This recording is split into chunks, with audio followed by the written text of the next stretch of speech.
이 자리에 계신 분들은 사업에 도전할 열정이 있으신지요? 새로운 일을 시작할 만한 열정? 참 묘하게도 나이와 정비례하는 것 아닌가 생각합니다. 나이가 점점 들어가면 도전하고 싶은 마음보다는 이제는 안정된 삶을 살고 싶지 않은가? 젊은 사람은 이미 많은 것을 이루었다 할지라도 또 도전하고 싶어하는 것을 보면 분명 나이와 도전력은 정비례하는 것 같습니다. 만약에 나이를 초월하여 무엇인가 도전하고 싶으시다면 여러분은 도시를 택하겠습니까? 농촌을 택하시겠습니까? 조금이라도 경영을 아는 사람, 경제를 아는 사람, 그리고 여러 가지 시장 조사를 통해서 일어나기를 원하는 사람의 결단은 분명 몫이 좋은 도시 아닐까 생각을 합니다. 그런데 문득 성경을 읽다가 이상한 점을 발견했습니다. 능력 많으신 예수님이 왜 시골을 택했을까라는 겁니다. 그것을 우리는 갈릴리라고 말합니다. 아무도 알아주지 않는 조그만 시골 농촌 마을. 왜 예수의 경영은 거기서부터 시작된 것일까? 여러분이 만약에 혼자 하기 어려워서 사업에 누군가를 참여시키고 싶어 동역을 한다면, 만약에 어떤 사람과 함께 같이 사업을 일으키려고 하신다면 여러분은 어떤 사람을 택할까요? 뭔가 재력이 있는 사람, 그 분야의 전공생, 그리고 그것의 노하우를 가지고 있는 사람을 택하는 것을 우린 지혜라고 말합니다. 그런데 왜 예수 그리스도는 어부를 택했을까요? 별 볼 일 없는 시골 어촌에 별 볼 일 없는 사람, 비린내 나는 인생, 왜 어부를 택했을까요? 따라합시다. 가능성에 도전하신 예수님. 저는 문득 이런 생각이 듭니다. 그래, 예수님은 다 이루어 놓은 것에 도전하시는 것이 아니라 아무것도 없는 것에서부터 도전해서 일어나 보시는 주님. 그래서 저는 예수님을 사랑하고 우리의 인생의 롤 모델로 소개하는 것입니다. 아름다운 사람은 중소기업을 일으키는 사람입니다. 멋지지 못한 사람은 이루어놓은 대기업을 쪼개뜨리고 무너뜨리는 사람입니다. 아름다운 사람은 투명 경영을 통해서 나라의 세금을 많이 내고, 그리고 가난한 사람을 도울 수 있어 그 이익을 사회에 환원하는 사람. 아름다운 사람, 멋있는 사람.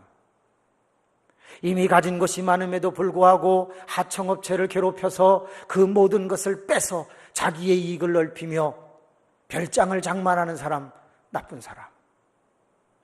낮은 데서부터 차근차근 올라가는 사람, 멋있는 사람. 우리는 그런 이상적 생각을 가지고 젊은이를 바라보고 있습니다. 어떻게 보면 내 자녀를 그렇게 바라보고 있는지도 모릅니다. 모든 것을 마련해주고 일어나는 자식도 아름답지만 아무것도 밀어주지 아니하여도 알아서 차근차근 일어나는 사람, 내 자식 멋있고 자랑하고 싶은 사람. 하나님 아버지가 아들 하나를 두셨는데 그 아들 하나를 불모지에 내던졌습니다.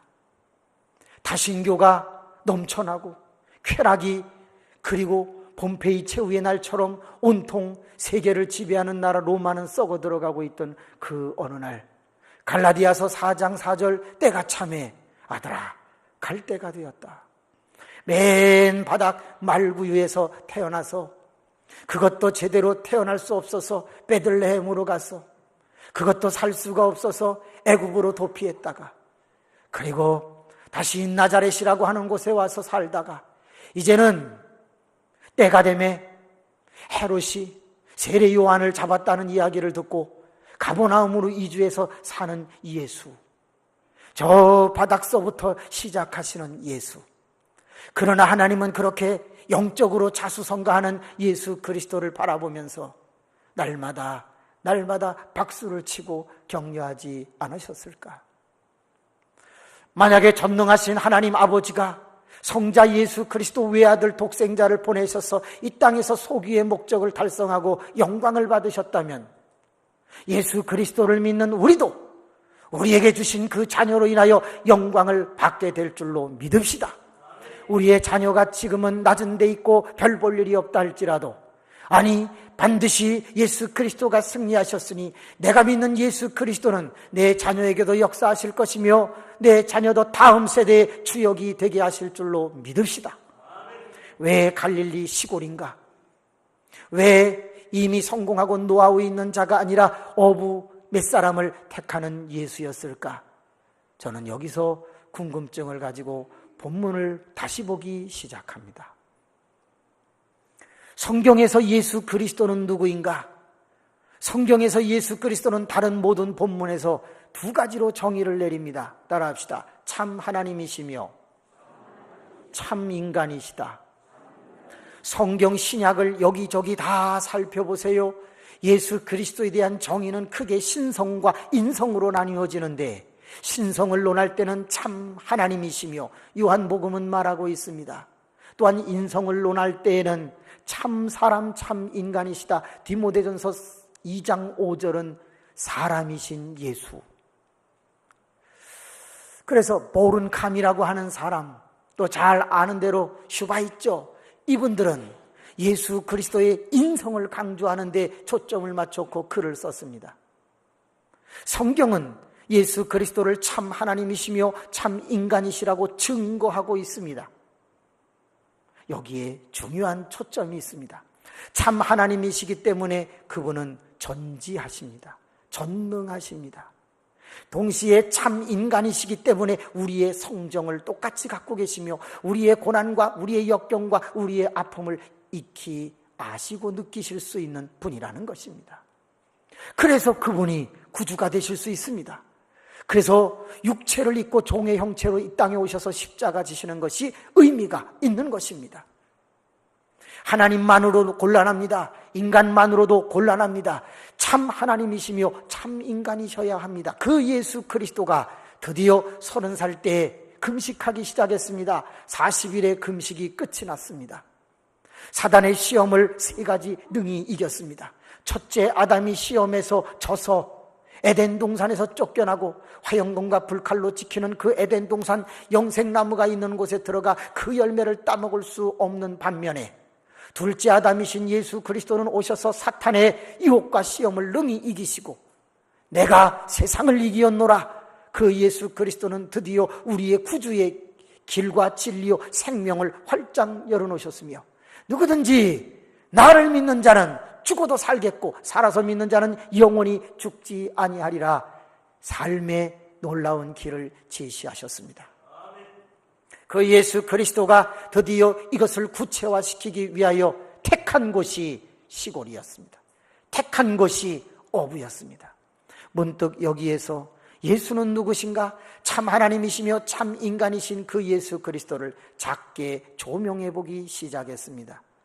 예수님은 누구신가? 한번 따라합시다. 아시는 분이시다. 예수 그리스도는 아시는 분입니다. 우리도 웬만한 것들은 알지요. 그러나 예수 그리스도는 30년을 이 땅에 살면서 더 많은 것들을 알아가기 시작했습니다.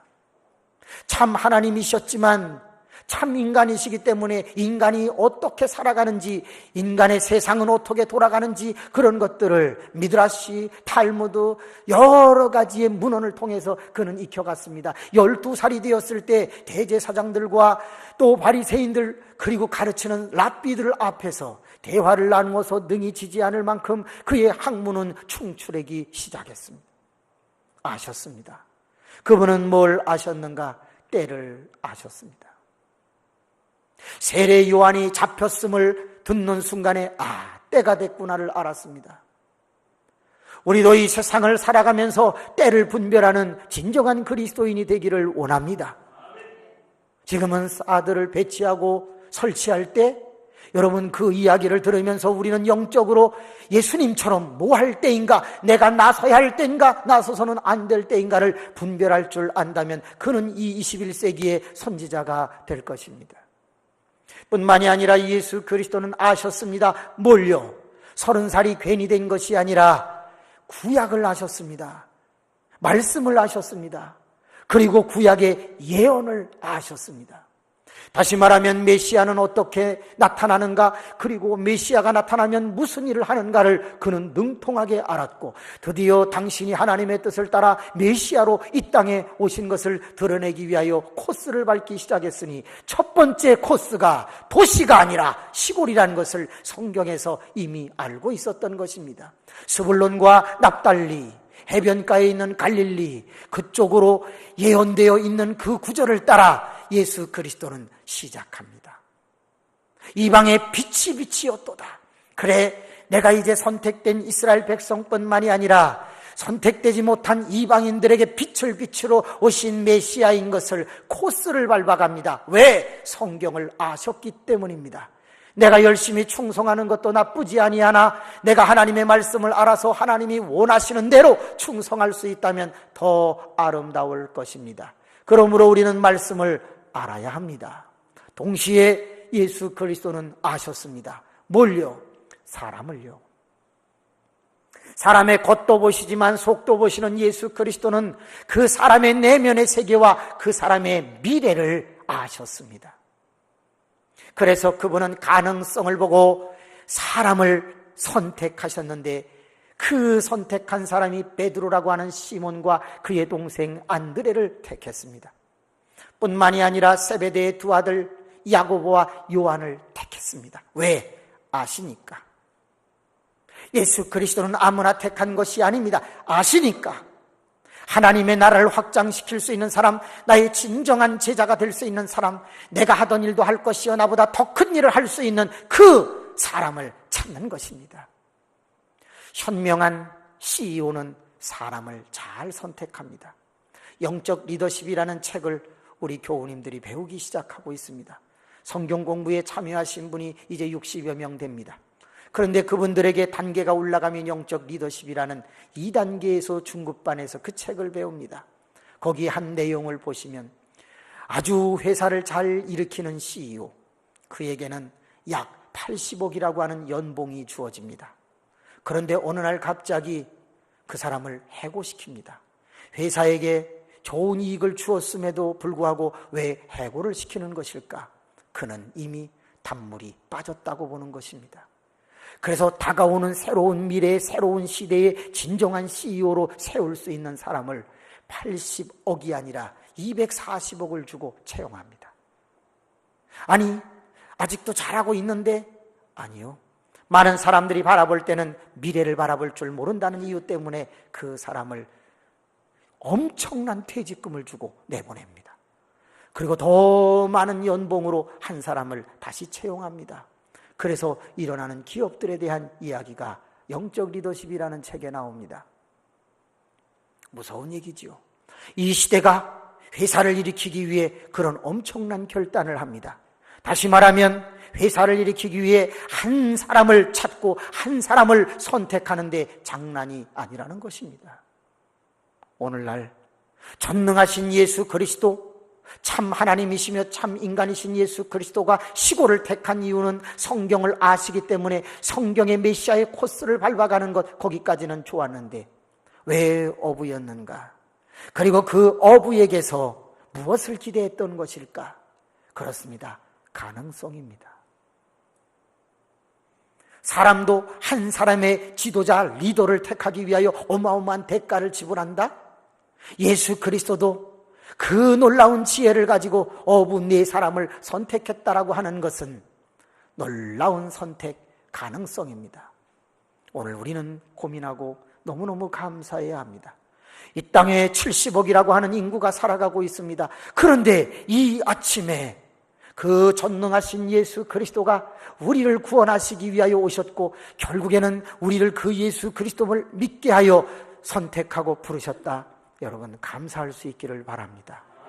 이 자리에 오기 싫어하는 날 그 사람은 가룟 유다처럼 버림받는 것입니다. 이 자리에서 여호와 하나님을 경외하는 그 마음이 변질되기 시작한 날, 그것은 자기의 선택이지만 엄밀히 말하면 선택에서 버려지는 것입니다.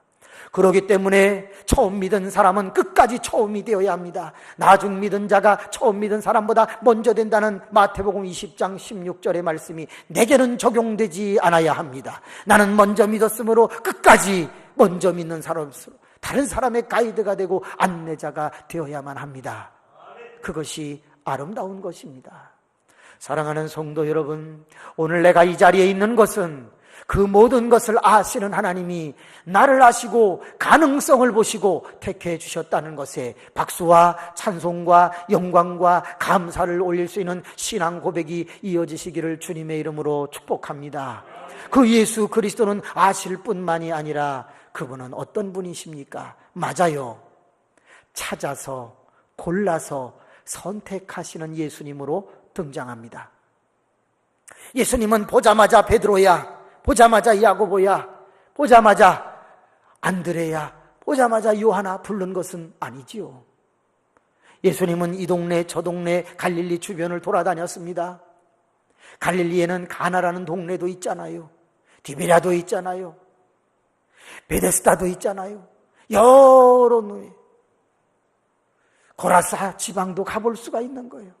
많은 동네가 있음에도 불구하고 이 동네 저 동네 다니다가 해변가에서 한 사람을 봅니다. 그것은 찾고 찾은 것에 대한 결과였습니다. 당시에 많이 배운 사람이 있습니다. 잘생긴 사람이 있습니다. 연륜과 경륜이 있는 사람이 있습니다. 겸손한 사람이 있습니다. 순종자라는 사람이 있습니다. 그런데 그것들보다, 그 사람들보다 예수 그리스도가 찾고 찾아서 고른 사람은 베드로였습니다. 그리고 그의 동생 안드레였습니다. 고르다가 선택한 사람은 야고보와 요한이었습니다.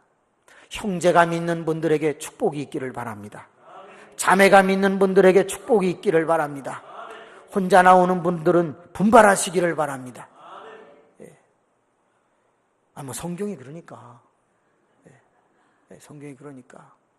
오늘 형, 동생이 같이 나오는 분은요, 점심 잡수시기 바랍니다. 오늘 떡이 있습니다. 따라합시다. 절편. 절편이 있어요. 자매가 같이 나와, 언니와 동생이 같이 나와 기뻐하시고 즐거워하시기를 바랍니다. 반대로 생각해 볼까요? 나는 예수를 믿는데 내 동생은 부처를 믿어. 나는 예수를 믿는데 내 동생은 공자를 믿어. 유교회, 도교회, 천부교회, 남녀오랜개인교회, 여러분 다른 것에 빠져 있어. 이건 문제가 되지 않나요?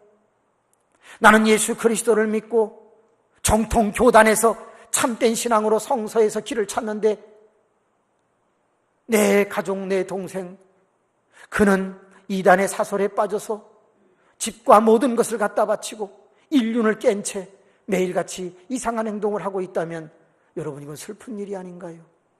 그렇기 때문에 형제가 같이 믿는다는 것이 이게 박수 칠 만한 일이고 감사할 일이 아니겠는가라는 거예요. 그런데 항상 예외가 있습니다.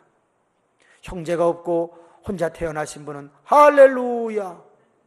저 같은 사람. 형제가 있으면 같이 믿을 텐데 형제가 없어. 여러분 가운데 정말 온 가족이 구원을 얻는 하나님의 찾으심과 부르심과 선택하심이 있기를 주 예수 그리스도의 이름으로 선포합니다. 아직은 돌아오지 않았어도 내일은 돌아오리라 소망을 가지고 기도하는 저와 여러분 모두가 되시기를 축복합니다.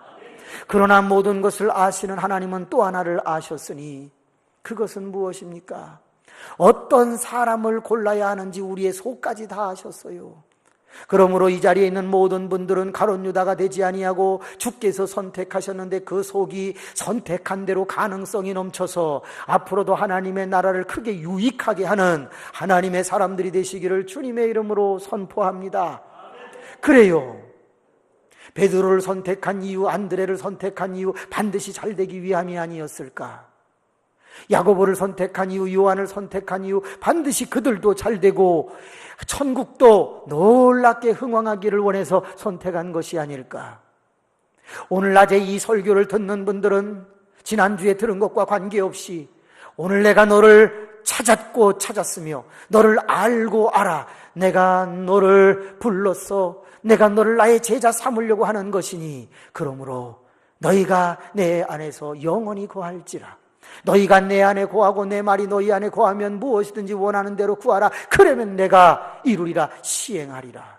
예수 그리스도의 약속은 계약 맺은 사람에게만 유효합니다.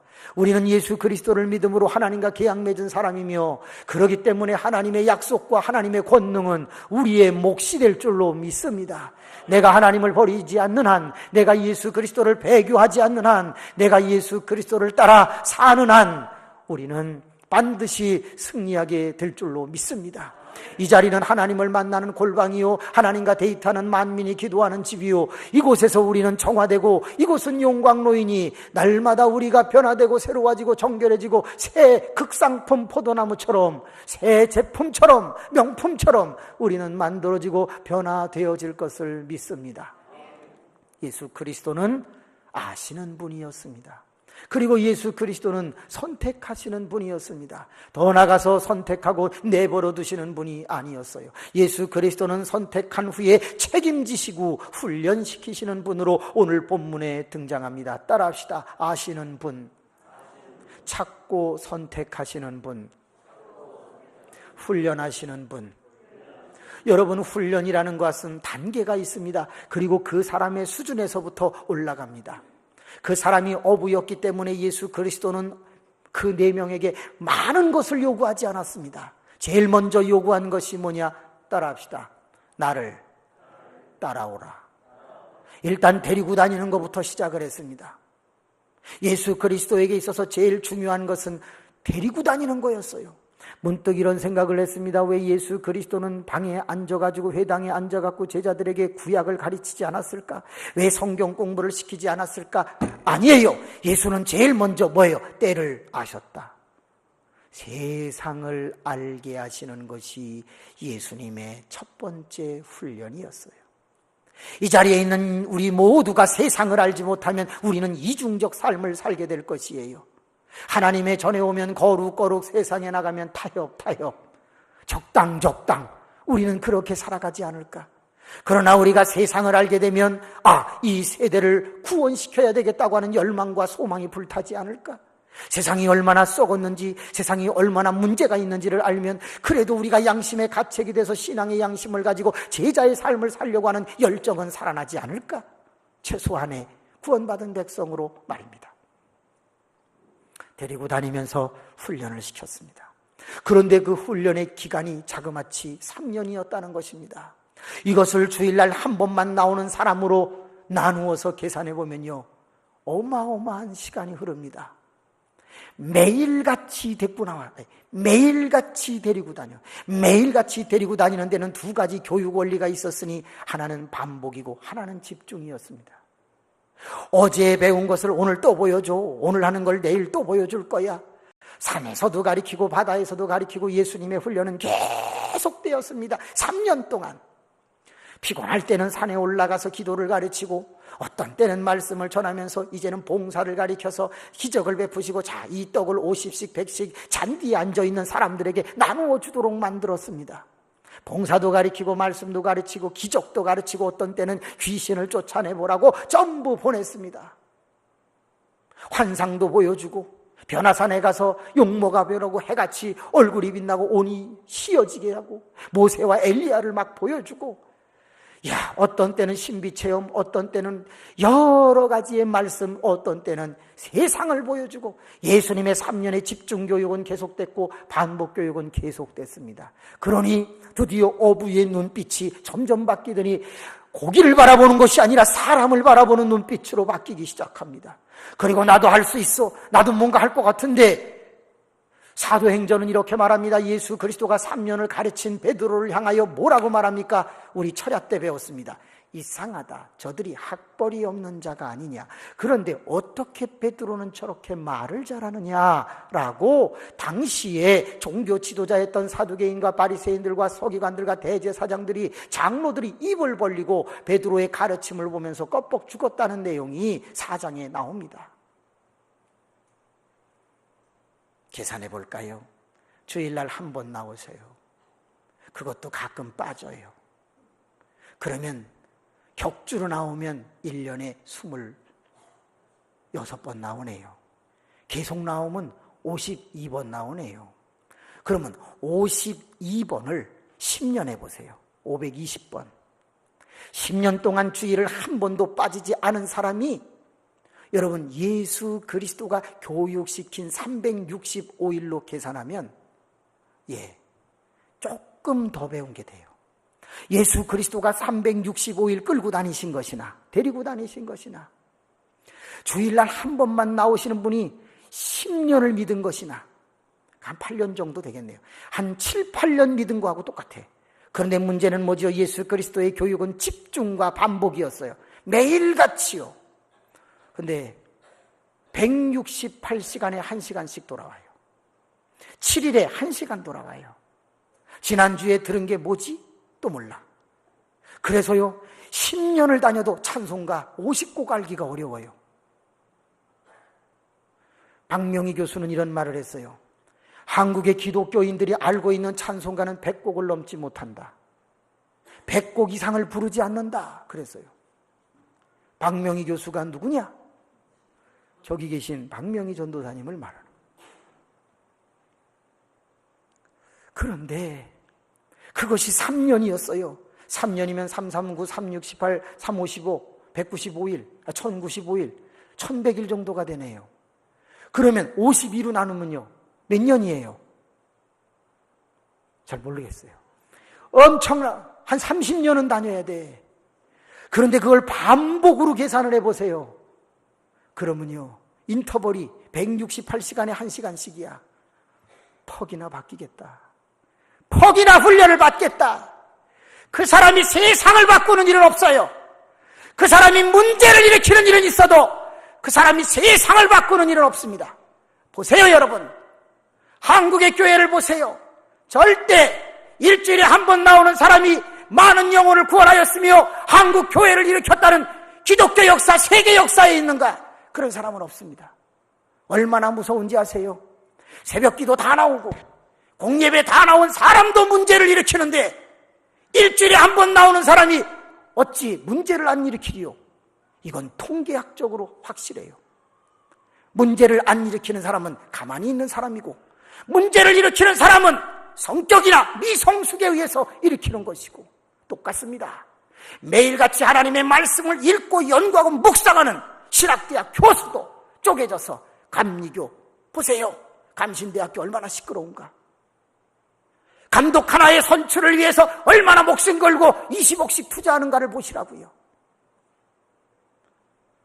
아니 평생을 성경과 싸운 사람들이, 평생을 하나님의 말씀과 싸운 그 사람들이 여러분 세상을 바꾸기는커녕 나 하나의 명예를 위해서 살아가고 있다는 거예요. 한 분이 그런 얘기를 했어요. 지난주에 저한테 전화를 했어요. 목사님, 성결교에서 탈퇴하셨군요. 예. 아니 이제 5년만 지나면 총회장 후보가 되시는데요. 워낙 부흥회를 많이 다녔어요. 1200교회를 다녔거든요. 가는 교회마다 목사님은 거의 제 편이 되었어요. 나가기만 하면 표를 찍어주겠다는 거예요. 그러면 총회장 그냥 되는 거예요. 여러분 총회장이 되면 1년에 140억을 결제할 수 있어요. 가는 곳마다 한 번 설교하면요, 이런 얘기는 하면 안 되지만 100만 원 줍니다. 1년 동안 설교가 몇 번이냐? 1000번이 넘습니다. 1000번 곱하기 100만 원 얼마예요? 계산이 안 되시죠? 예. 동그라미만요 어마어마해요. 6개에다가 1000번 3개 9개 10억입니다. 1년 안에 총회장이 벌 수 있는 돈이 마음만 먹으면요 웬만한 거 다 할 수 있습니다. 저에게 말했습니다. 왜 떠나셨냐고. 이유는 간단합니다. 교회를 사랑하기 때문입니다. 제가 25년 동안 충성한 교회가 살았으면 좋겠더라고요. 지금 여기도 마찬가지입니다. 저는 살기를 원합니다. 언제든지 약속합니다. 제가 더 이상 이 교회에 유익을 줄 수 없다고 생각하는 저의 스스로의 판단은 자연스럽게 더 훌륭한 사람을 반드시 모실 것이며 그리고 그분이 목회하시게 될 것입니다. 그러나 아직은 도울 일이 있고 세울 일이 있고 영혼에게 훈련할 기회가 있다면 하나님께서 인도해 가시겠죠. 그렇습니다. 훈련은 너무너무 중요합니다. 훈련은 너무너무 중요합니다. 내 자식을 유학 보내려고 합니까? 그리고 유학을 보냈다가 그 자식이 돌아왔습니까? 이유는 무엇입니까? 세상을 이겨보라고 훈련시킨 거 아닙니까? 얼마 있으면 이제 올림픽인가요? 뭔가가 열리게 되겠죠. 박태환 군이 드디어 묶여있던 족쇄가 풀리고 수영을 나간답니다. 얼마 전에 수영을 했는데 세계 6위 정도의 그 시간이 나왔다고 그러네요. 그가 금메달을 딸지 안 딸지는 잘 모르겠습니다. 그런데 세상은 온통 훈련한 사람만 메달에 도전할 수 있도록 기회를 열어줍니다. 아무리 박태환 군이 과거에 엄청난 베이징 올림픽 2008년도에 400m에서 금메달을 땄다 할지라도 그 연륜과 경륜을 가지고 기회를 주지는 않습니다. 오늘의 실력이 그래도 가능성이 있기 때문에 그렇습니다. 우리에게 가장 소중한 힘은 연륜과 경륜도 되겠지만 그건 2차적인 것입니다. 지금 현재 나에게 하나님의 나라를 위한 가능성이 엿보이느냐, 그것이 중요합니다. 저도 명예 좋아하고 권세 좋아합니다. 저 돈도 좋아합니다. 그런데 아직은 그것보다는 교회를 더 사랑하는 마음이 남아있다는 걸 하나님 앞에 찬송하고 경배합니다. 아멘 안 해도 사실입니다. 하나님이 아십니다. 여러분, 그렇습니다. 훈련하지 않는데 그 사람이 크게 쓰임을 받는다. 절대 어불성설입니다. 성가대 연습하지 않는데 그 사람이 찬양을 잘한다. 그렇지 않습니다. 왜? 찬양은 목소리만, 화음만 말하는 게 아니거든요. 제일 중요한 건 고백입니다. 내 안에 영적으로 얼마나 하나님 앞에 나의 신앙을 고백하느냐, 그거예요. 제가 어제 성경 공부하면서 이런 말을 했습니다. 여러분, 제가 3년만 시간을 주시면 인간적인 방법으로 세상적 리더십을 조금만 사용하면 이 재단은 차고 넘치고 앉을 데가 없을 것이며 500~600명 모이는 건 일도 아니다라고 말했습니다. 예를 들어 봤습니다. 전공생 한 번 노래 부를 때마다 10만 원씩을 준다. 오케스트라 6~7명 데려오는데 한 주에 와서 연습할 때마다 10만 원씩을 준다. 한 사람씩 40만 원이지요. 그러면 전공생 소프라노, 알토, 테너, 베이스 4명, 그리고 하는 사람 10명이지요. 10명 곱하기 10만 원씩 하면 얼마 되겠습니까? 100만 원이죠. 그러면 한 달에 400만 있으면 돼요. 한 달에 400만 투자하면 어떤 일이 일어날 것 같습니까? 사람을 감정으로 울릴 수 있습니다. 곡 선정을 사람의 감정에 맞는 것들만 다 고를 수 있습니다. 가사 내용을 다 개작합니다. 그래서 사람을 자극할 수 있는 그런 가사들로만 만듭니다. 하나님께 영광과 찬송을 돌리는 것이 아니라 괴롭고 힘들지 아니하냐, 아플 때 낫게 할 수 있다, 그거 못할 것 같습니까? 팀을 구성해서 이 두 사람만 선택하면 됩니다. 개작하고 모든 것들을 만들어서 사람들이 듣기 좋아. 처음 오는 사람들은 유행가에 익숙합니다. 유행가의 음료를 따가지고서 가사를 실어가지고 불러보면 어떤 일이 일어날지 사람들이 웃기를 시작합니다. 그리고 순식간에 사람들은 몰려들 것입니다. 뿐만이 아닙니다.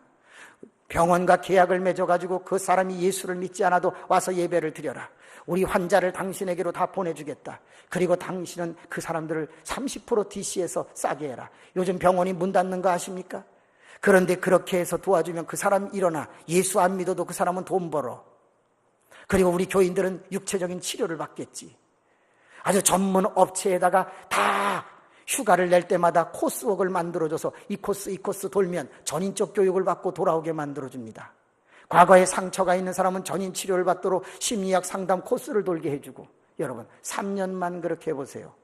매달 교회 운영비로 들어가는 것은 2,860만 원 정도 들어갑니다.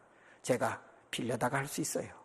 2,800만 원 정도의 투자를 하면 5년이면 얼마의 결산을 이루는지 아십니까? 정확하게 26억 정도 매년 결산할 수 있습니다. 저는 대부계에서 대기업 컨설팅 하던 사람입니다. 그걸 모를 것 같습니까? 그런데 그거는 벌 받는 짓이거든요. 그렇게는 훈련할 수 없는 거거든요. 그렇게 장사할 수는 없는 거거든요. 교회는 영리가 아니거든요. 교회는 언제나 복음으로 영혼을 살리는 거예요. 한 영혼을 위해서 전 재산을 쏟아부을 수도 있는 거예요. 그게 교회인 거예요. 세상과 다르고 세상과 역류하는 위대한 집단이 바로 교회인 거예요. 그래서 교회의 머리는 예수님인 거예요. 예수님 빠지는 교회는 더 이상 의미가 없는 거예요. 철야, 얼마든지 할 수 있습니다. 어떻게? 정말 아주 유명한 철야를 잘 인도하는 사람을 스케줄을 딱 짜가지고 격주로 돌리는 것입니다. 제가 한 번 하고 외부 강사 한 번 하고 그러면서 사람을 웃기고 울리고 뜨겁게 만들어주고 찬양단 쫙 세워가지고 끌면요, 여러분 1년이면 200명 기도하러 모이게 만드는 거, 그거 어렵지 않습니다. 수없이 많은 교회를 다녀보았고 250교회를 인터뷰하며 컨설팅하러 다녔습니다. 그리고 그 모든 교회들을 정리, 평가해 본 결과 어떤 방법을 쓰면 한국의 교회는 일어난다는 통계를 가지고 있습니다. 그런데 왜 그런 유혹이 없겠습니까? 아니, 전 지옥 가고 싶지 않습니다. 예수 그리스도가 마음만 먹으면 수만 명을 제자 삼는 게 뭐가 어렵겠습니까? 기적 몇 번만 보여주고 너의 재산을 좀 많게 해주겠다. 배와 그물을 버리게 만드는 것이 아니라 배 10척과 그물 50개를 주마. 네가 던질 때마다 엄청나게 잡히게 해줄 테니 일주일에 한 번만 확 걷어들이고 나머지 160시간은 나와 함께 다니자. 하이, 예수님이 그런 방법을 못 쓰겠습니까? 예수님은 전능성을 차지하셨습니다. 그리고 인간적인 트레이닝에 목숨을 거셨습니다. 사람을 만드는 것이지 그 사람의 환경을 만들어주시는 게 아니었다라는 것이에요. 그러므로 예수 그리스도는 믿는 목적이 내 환경을 바꾸기 위한 목적이 아니라 내가 변화되기 위한 목적, 내가 훈련받아서 새로워지긴 목적을 가지고 이 재단에 나와야 그는 영생을 얻을 것이며 그는 시간이 지남에 따라 새로운 인생으로 평가받게 될 것이다. 여러분, 중요한 것이에요. 예수 그리스도는 그렇게 훈련시켰습니다. 오늘 이 자리에 있는 우리도 생각해 볼 이유가 있습니다. 뭘? 누가 그러면 훈련시키겠다는 거야? 바로 성령님이십니다. 성령님은 나의 모든 것을 아시고 보혜사로 내 옆에 와서 나를 지켜보고 계십니다. 내가 어렵고 힘들 때 나를 도우시는 이는 성령님이십니다. 눈에 보이지 않는 성령님과 눈에 보이는 주의 사자가 함께 여러분을 훈련시켜 갈 것입니다. 부족하지만 함께 훈련을 하던 그 어느 날 그는 베드로가 변하는 것처럼 우리도 변화될 것이고, 안드레가 변하는 것처럼, 야고보가 변하는 것처럼, 요한이 변하는 것처럼 그들은 변했고 우리도 변해갈 것입니다. 이런 생각이 듭니다. 하나님 앞에 기도했습니다. 하나님, 새벽에 자원에서 나오는 기도 용사들이 많게 해달라고. 드디어 60명이 넘기 시작했습니다. 저희 주일날 나오는 인원의 5분의 2가 나오는 겁니다. 주일날 150여 명 출석하는데 여러분, 거의 5분의 2가 새벽에 나옵니다. 자원에서 말입니다. 슬픈 것은 우리 교우님들이 25명 남짓, 외부 교인이 35명이 좀 넘습니다. 왜 우리는 우리의 재단 만민이 기도하는 집에서 그 수를 차고 올라가지 못할 것인가? 저는 소망합니다. 주여, 이 재단에 기도하는 용사, 기도부터 훈련하는 용사, 기도부터 배우는 용사가 넘쳐나게 도와주시옵소서. 종직이야, 임직했어. 그런데 기도를 쉬어. 그럼 뭘로 어떻게 하겠다는 거예요? 여러분, 교회의 부흥은 기도에 있습니다. 그렇지 않습니까? 교회의 부흥은 말씀에 있습니다. 그러므로 우리는 훈련해야 합니다. 금요 성령 대망의 저녁에 나와서 기도를 하든지 아니면 새벽에 나와서 기도하든지 기도부터 배워야 합니다. 기도부터 배워야 돼. 기도 순서를 넣어드렸습니다. 내 순서가 돌아오면 피해야 됩니까? 하나님 앞에 나아가서 내 심령을 토하는 그 기도를 피해야 됩니까? 임직자고 재직이고 중직이고 집사고 권사고 장로인데 내가 그 시간을 피해야 되겠습니까? 아닙니다. 언제 잘하라고 그랬습니까? 언제 길게 하라고 그랬습니까? 나는 내 진심을 토하면 됩니다. 아버지요, 나는 기도를 길게 할 줄 모릅니다. 이 자리에 있는 모든 분들이 은혜 받게 해주시고 회개하게 해주세요. 예수님의 이름으로 기도합니다. 아멘. 최고의 기도입니다. 대표 기도의 첫째 들어가야 할 내용은 속죄의 기도라는 거 아시죠? 원래는 대표 기도는 성도가 하는 게 아니었습니다. 제사장 거였습니다. 그런데 장로제도가 들어오면서 장로님들에게 기름 부었다, 안수받았다는 이유로 그 자리를 내준 것입니다. 그러면 내용은 속죄의 기도가 들어가야 합니다. 나라? 여러분, 제사장은 나라의 기도를 제사 드릴 때 하지 않았습니다. 그건 하나님에게 맡겼기 때문입니다. 그러므로 우리가 항상 하나님의 전에 나와서 훈련받지 못한 연고를 보여주시면 안 됩니다. 나는 못해, 나는 못해. 그렇지 않습니다. 다 할 수 있습니다. 오늘 우리는 고민합니다. 뭐를요? 주님이 나를 아셔서 나를 선택해 주시고 이 자리에서 구원을 베푸시고, 너 얼마 있다 이제 곧 오게 된다. 그런데 오기 전에 조금 훈련받아서 하나님의 나라를 확장하고 와야 되지 않겠느냐. 내가 너로 인하여 영광 받기를 원한다. 내가 면류관을 준비하고 있다. 오라고 말씀하지 않은가? 기도합니다. 뭐를요? 하나님, 기도하는 용사가 우선 많아지게 해주세요. 기도하는 용사가 많아지면 말씀 배우는 자가 많아지게 해주세요. 말씀 배우는 자가 많아지면 드디어 나가서 전하는 자가 많아지게 해주세요. 그러면 저희 교회는 수지의 샘터가 되고 등대가 될 것입니다. 샘은 여러분 크지 않습니다. 조금해요. 그러나 지나가는 모든 사람들에게 생명을 공급하지 않습니까? 보세요. 이 제단이 얼마나 많은 생수를 토하는 하나님의 전이 될는지요. 여러분, 저는 장로님에게 부탁했습니다. 새벽에 시를 써주시오. 장로님이 첫 편의 시를 주보 뒷면에다 적어 놓았습니다. 85세가 된 총명한 한 시인은 다음과 같은 시로 자신의 신앙을 고백합니다. 여러분, 제가 낭독하겠습니다. 급하신 분은 조금만 더 기다리셨다가 가십시오. 새벽에 샛별은 유난히 밝다. 하나의 공포에서 눈을 뜨고 싶다. 창가의 바람소리는 꿀처럼 달콤하다. 나의 심장은 멈추지 못하겠구나. 잠든 나의 입에서 노래하리라. 언제나 새벽은 샛별이 떠 있다. 우리의 갈 길은 종점이 아니다. 빛과 어둠을 지나서 낙원에 이르니 방랑에서 멈추고 어서 돌아가자. 야훼의 품에서 길이 노래하리라.